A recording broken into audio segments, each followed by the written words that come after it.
Blackman കഥകൾ നാടെങ്ങും ഭീതി പരത്തുമ്പോൾ കുളത്തൂപ്പുഴയിലും ജനം ഭീതിയിലാണ്. രാത്രിയിൽ വനത്തോട് ചേർന്നുള്ള റോഡുകളിൽ വഴിയാത്രക്കാരെ ആക്രമിക്കുന്ന 8 ബ്ലാക്ക്മാൻ സംഘമുണ്ടെന്നാണ് പ്രചാരണം. എന്നാൽ വാമൊഴിയായി പടരുന്ന ബ്ലാക്ക്മാൻ കഥകൾക്ക് യാതൊരു തെളിവും ലഭിച്ചിട്ടില്ല. ബ്ലാക്ക്മാനെ കണ്ടവരും ആക്രമണത്തിന് ഇരയായവരുമില്ല. ദുരുദ്ദേശത്തോടെ ആരോ പറഞ്ഞു പരത്തിയ കഥയാണ് ബ്ലാക്ക്മാൻ എന്ന് അധികൃതർ പറയുന്നുണ്ടെങ്കിലും സന്ധ്യ മയങ്ങിയാൽ ഭീതിയിലാണ് ജനം. ഇത് കെട്ടുകഥയാണെന്ന് തന്നെയാണ് പോലീസും പറയുന്നത്. ഭീതി ജനിപ്പിക്കുന്ന തരത്തിൽ കഥകൾ മെനയുന്നവരെ കണ്ടെത്തണമെന്നാവശ്യപ്പെട്ട് പോലീസിൽ പരാതി നൽകുമെന്നാണ് പഞ്ചായത്തിന്റെയും അഭിപ്രായം.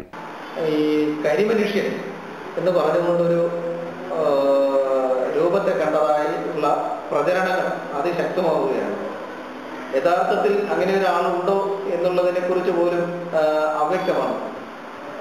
എന്നിരുന്നാലും ജനങ്ങളിൽ ഇത് ഭീതി വളർത്തിക്കൊണ്ടിരിക്കുകയാണ്. ഒരുപക്ഷെ ഇത് മോഷണ സംഘങ്ങളാവാം, അല്ലെങ്കിൽ മറ്റെന്തെങ്കിലും സ്ഥാപിത താല്പര്യമുള്ള ആരെങ്കിലും ഇത് പ്രചരിപ്പിച്ച് വിടുന്നതാകാം.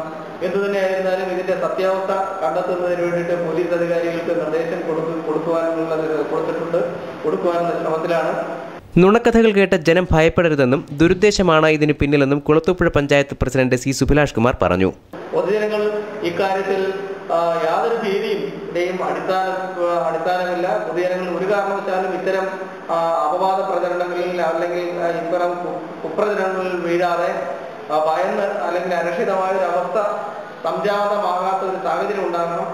പൊതുജനങ്ങളൊക്കെ ഇത്തരം അപവാദ പ്രചരണങ്ങളുടെ പുറകെ പോയി ഭയന്ന് കഴിയരുത് എന്ന് ഈ അവസരത്തിൽ അഭ്യർത്ഥിക്കുകയാണ്. News bureau, Kulathupuzha.